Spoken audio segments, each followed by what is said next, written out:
Also die Person, die hier in Hamburg beispielsweise coole Gerichte kreiert, kann die mit einem Fingerschnipp überall an die Welt halt bringen.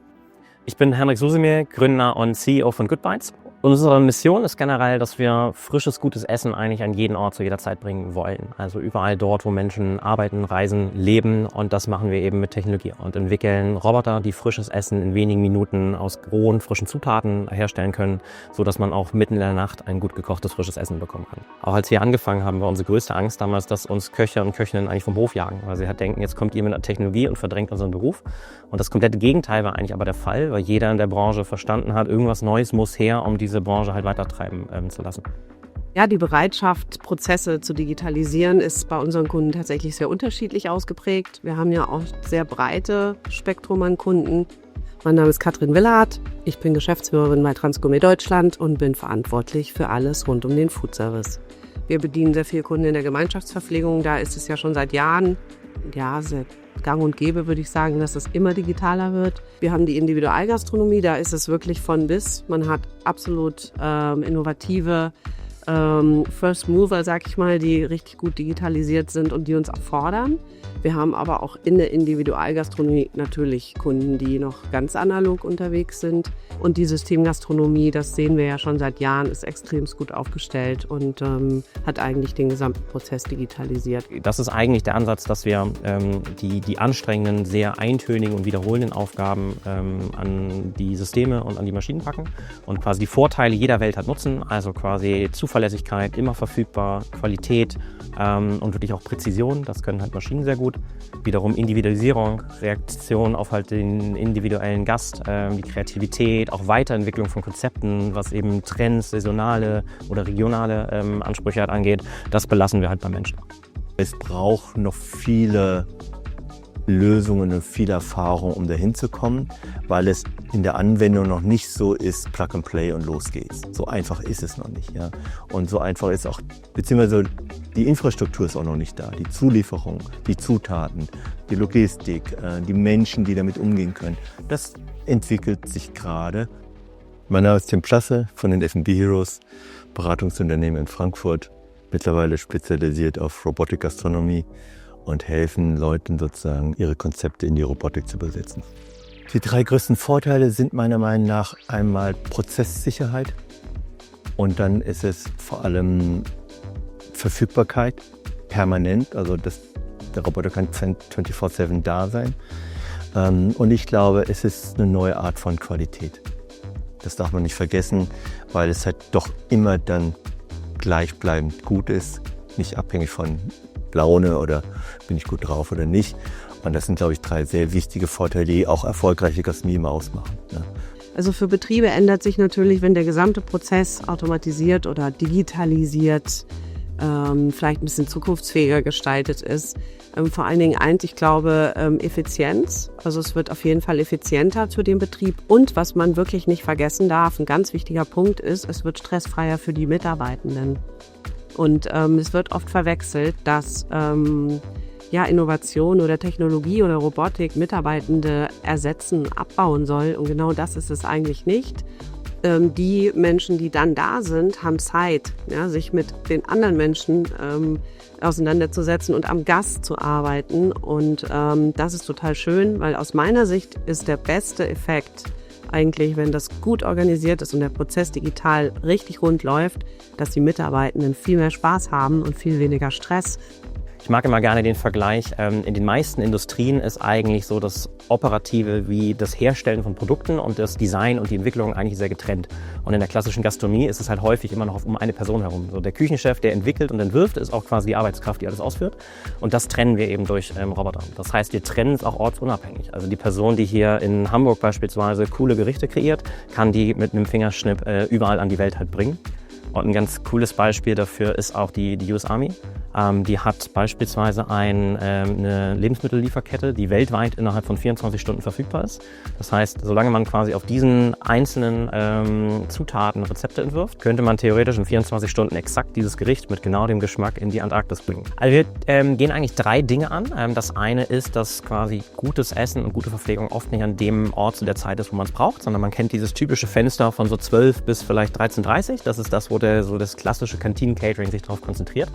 Darüber hinaus wird es oft sehr schwierig, vom Durchsatz das wirtschaftlich hinzukriegen. Das Zweite ist natürlich, was immer ein allgegenwärtiges Thema ist Personalmangel, Fachkräftemangel. Gleichzeitig sind Küchenbetriebe relativ komplex und man kann sehr viel falsch machen, was eben dazu führt, dass ein Betrieb auch oft unwirtschaftlich ist. Das gehen wir eben an, indem wir halt den Betrieb super einfach machen. Und das Dritte ist tatsächlich wirklich das Thema Infrastruktur. Küchen werden sehr häufig für Jahrzehnte eigentlich investiert und geplant. Oft ist aber gar nicht der Bedarf, den man unbedingt hat, so lange konsistent. Wir haben es durch die Pandemie, Covid erlebt. Auf einmal ist das ganze Berufsleben halt ein sehr, sehr anderes. Und unsere Systeme kann man innerhalb von einem Tag an den Standort bringen und anfangen zu betreiben. Also aus unserer Sicht braucht es, damit AI oder Robotik oder Innovationsprojekte auch wirklich skalierbar sind, braucht es auf jeden Fall Leute, die Lust darauf haben, also ein bisschen auch Pioniersgeist und ein bisschen Pioniersmut haben. Ja, also die Integration der Systeme bzw. das Sicherstellen dessen, dass die Systeme miteinander arbeiten über die gesamte Wertschöpfungskette ist total wichtig. Es nützt nichts, wenn man einen einzelnen Baustein rausnimmt, diesen digitalisiert, er aber nach vorne oder nach hinten keine Anknüpfungspunkte hat. Und von daher ist es wichtig, sich einzelne Prozessschritte anzuschauen, die zu digitalisieren und immer im Blick zu haben, dass die eben auch über Schnittstellen gut miteinander sprechen und der gesamte Prozess gut digitalisiert ist. Und Digitalisierung muss nicht teuer sein. Es ist nicht mehr so, dass man sich große Server anschaffen muss und Co. Vieles funktioniert in der Cloud, sodass man dort auch für wenig Geld einfach starten kann. Vor-Ort-Begebenheiten sind eigentlich nicht mehr notwendig als ein großer Stromanschluss, ein Wasseranschluss und ein paar Quadratmeter Fläche. Also es gibt keine Vorinvestitionen, dass ich irgendwie jetzt eine Küchenumgebung bauen muss, dass ich irgendwie die Umgebung fließen muss oder halt so wie typische Küchen halt hergerichtet werden. Alles, was man braucht, ist in der Maschine drin. Abluftreinigung, es braucht keine quasi Installation von großen Abluftkanälen. Alles wird innen drin gefiltert, gereinigt und wieder in die Umgebung gegeben. Also Platz, Strom, gewisse Anzahl an Leuten, die hungrig sind und los geht's. Ich finde, man darf Gästen viel mehr zumuten, als wir oft uns trauen. Gäste sind sehr neugierig und auch sehr offen. Also ich glaube, ich habe bis jetzt noch keinen Gast erlebt, der sagt, das ist doof. Es gibt ja viele, die natürlich skeptisch sind, was auch berechtigt ist. Aber ich glaube, es gibt nicht diese grundsätzliche Haltung, das will ich nicht. Insofern, ich würde dem Roboter gar nicht so diesen großen Stellenwert einräumen wollen, dass das dem Gast wirklich interessiert. Ich glaube, den Gast interessiert zum Schluss nur die Qualität. Und es kann gut sein, dass irgendwann der Gast unterscheidet, wenn es vom Roboter gekocht ist, habe ich eine höhere Sicherheit, dass es immer gleich ist. Aber das mag in der Zukunft sein. Aber ich glaube zum Schluss, momentan, das ist Neugierde, die ihn reinzieht. Aber beweisen muss jeder Gastronom, die Wahrheit liegt auf dem Teller. Entweder schmeckt oder schmeckt nicht. Menuvo ist die weltweit erste lebendige Speisekarte, digital, KI gestützt, basierend auf KI-Systemen, so dass Gastronomie digital zum Erlebnis wird, als digitale Servicekraft mit Menschen dahinter. Ja, ich bin Christoph Diekwa, der Gastroingenieur. Ich finde, Digitalisierung und Menschlichkeit schließt die aus. Wir zeigen durch Menuvo, dass wir die Menschen hinter den Kulissen an den Tisch bringen können, sodass das Erlebnis für die Gäste zwar digitaler, aber zum Teil auch menschlicher wird. Das heißt, der Gast scannt einen QR-Code ein und statt einer Liste von Text und Preis zu bekommen, guckt er direkt dem Küchenchef in die Augen und der ihm die Tagesempfehlung in 10 Sekunden ausspricht mit Untertiteln. Er scrollt durch die Karte und entdeckt die spannenden Geschichten vom Winzer, vom Brauer und kann so seine Produkte, die er konsumiert, mit Emotionen verbinden und hat somit einen emotionalen Mehrwert in den Produkten auch, hat Geschichten, die er weitererzählen kann. Und das ist doch eigentlich wirkliche Customer Loyalty. Customer Loyalty ist nicht Stempelkarte. Customer Loyalty sind Stories, sind Emotionen, weil wir Menschen lieben es, Geschichten zu erzählen. Und im Menuvo hören wir die Geschichten, die wir auch gerne unseren Freunden erzählen. Ja, ich bin Vincent Weidig, Inhaber der Roßgoschen Spirituosenmanufaktur. Also seitdem wir bei Menuvo auf der Speisekarte sind, merken wir halt, dass unsere Produkte deutlich mehr gekauft werden als, ich sag mal, die Standardprodukte, die vorher in der Karte standen, weil es einfach spannender ist, unsere Produkte zu bestellen, so dass wir von, ich sag mal, im Vergleich einer Flasche Gin in einem normalen Restaurant im Monat sind wir hochgegangen, teilweise auf 3, 4, 5 Flaschen Gin, die wir dort im Monat verkaufen, einfach weil es für den Gast interessant ist, das Produkt zu probieren.